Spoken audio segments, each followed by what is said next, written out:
Здравствуйте, ребята! Урок номер 5. Совместные дела. Біріккен істер. Ты сможешь подбирать соответствующие картинки к предложениям, читать слова и предложения, понимать их смысл. Сен сөйлемдерді суреттерге сәйкестендіре аласың. Сөздерді және сөйлемдерді оқи аласың, мағынасын түсінуді үйренесің.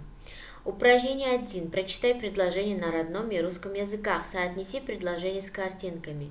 Сөйлемдерді өз тілінде және орыс тілінде оқып, сөйлемдерді суреттермен сәйкестендіреміз. Біз атам мен әжеме қонаққа баруды ұнатамыз. Мы любим ездить в гости к дедушке и бабушке.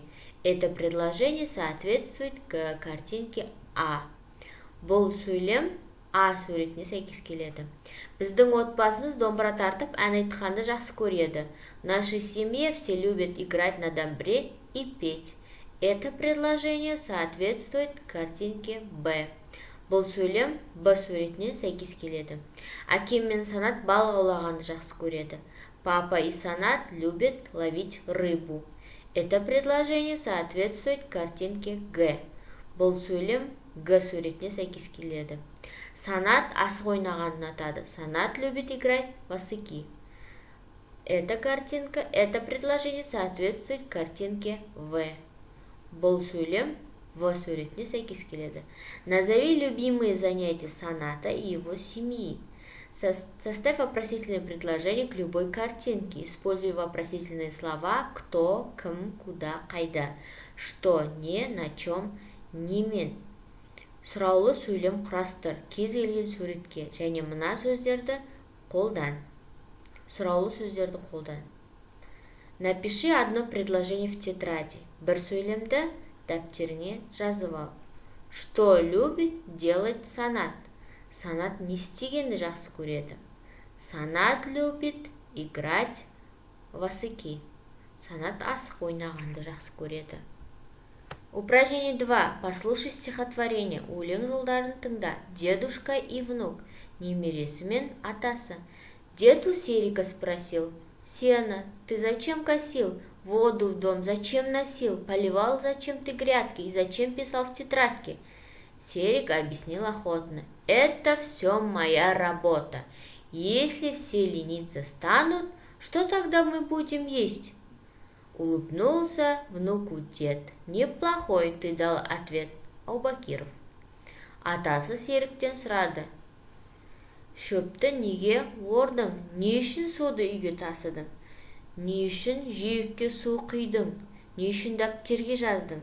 Ал Серік болса, бұны мұқият түсіндірді. Бұның барлығы менің жұмысым. Ал барлығы жалқауланса, не тамақ жейміз деді. Ал атасы немересіне күліп қарап, жаман жауап берген жоқсың. Яғни жауабың жаман емес, деді. О чем спросил дед у Серика? Атасы Серіктен не сұрады? Что ответил внук? Немересі не деп жауап берді. Понравился ли деду ответ внука? Бала немересінің жауабы атасына ұнады ма? Перечисли дела Серика в семье. Серіктің істейтін шаруаларын отбасындағы. Ата, на какие вопросы отвечает выделенные в тексте слова? Қарамен жазылған сөздер қандай сұраққа жауап береді? Косил, носил, поливал, писал. Что делал или что сделал? Не істеді деген сұраққа жауап береді. Упражнение 3. Прочитай. Оқы. Назови совместные дела Амира и Инжу. Инжу мен Амирдің біріккен істерін ата. Амир любит играть в футбол, смотреть телевизор, кататься на роликах, играть в шахматы. Амир футбол ойнағанда, теледидар көргенді, ролик тепкені, шахмат ойнағанда жақсы көреді. Инжу любит читать книги, кататься на роликах, помогать маме смотреть телевизор. Инжу нені жақсы көреді? Кітап оқығанды, ролик тепкенді, анасына көмектескенді және теледидар қарағанды жақсы көреді. Совместные дела Амира и Инжу. Амир и Инжу любят смотреть телевизор и кататься на роликах. Амир мен Инжу теледидар көргенді және ролик тепкенді жақсы көреді. Упражнение 4. Дополни предложение о совместных делах Амира и Инжу. Инжу, напиши в тетради. Мына сөйлемді толықтырып, дәптерге жазып аламыз. Инжу мен Амирдің біріккен істері. Амир и Инжу любят смотреть телевизор и кататься на роликах. Урок окончен. До свидания.